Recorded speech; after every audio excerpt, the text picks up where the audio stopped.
안녕하세요. 재무인사이트의 키스킴입니다.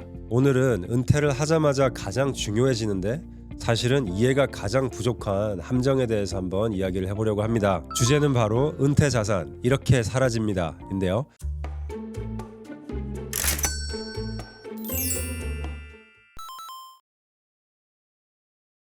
지금부터 두 명의 은퇴자를 소개를 하도록 하겠습니다. 같은 돈으로 같은 생활비를 쓰면서 은퇴를 시작을 했는데 시간이 지나 완전히 다른 결과를 맞이하게 됩니다. 두 은퇴자를 소개하겠습니다. A씨와 B씨 모두 65세에 은퇴를 했고요. 각자 은퇴자금 50만 불을 가지고 있었고 매년 생활비로 3만 불씩을 꺼내 쓰기로 했습니다. 그리고 전체 모으신 자산은 미국의 500대 큰 기업들에 투자가 되면서 평균 수익률은 시간이 지나 10%를 기록을 했고요.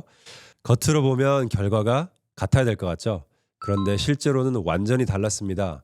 어떤 게 달랐는지 한번 보도록 하겠습니다. 먼저 A씨는요.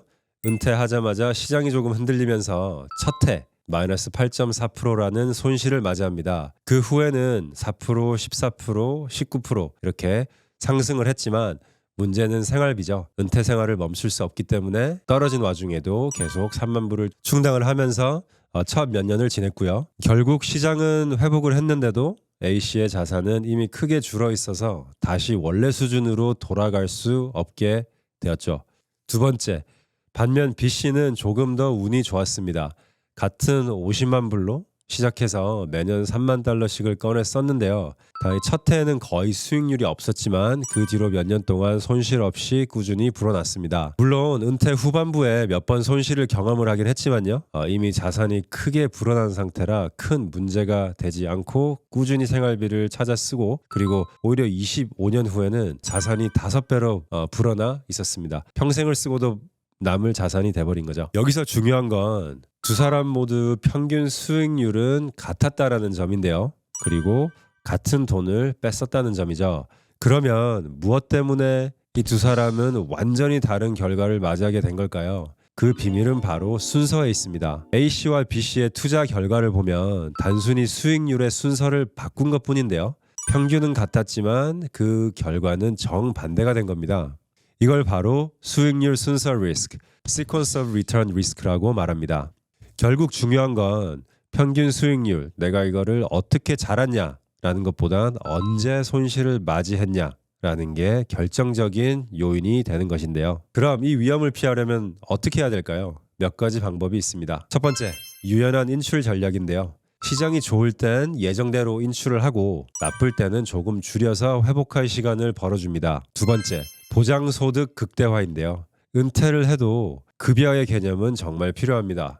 소셜 시큐리티만으로 만약에 부족하다면 개인연금 같은 걸 통해서 꼭 필요한 생활비는 보장해 두시는 게 좋습니다. 세 번째, 생활비 버퍼 만들기. 시장 또는 금리에 관계없이 안정적으로 증식되는 자산을 일부를 준비해 두신다면 시장이나 이자율이 안 좋을 때도 그것으로 충분히 충당을 할 수가 있습니다.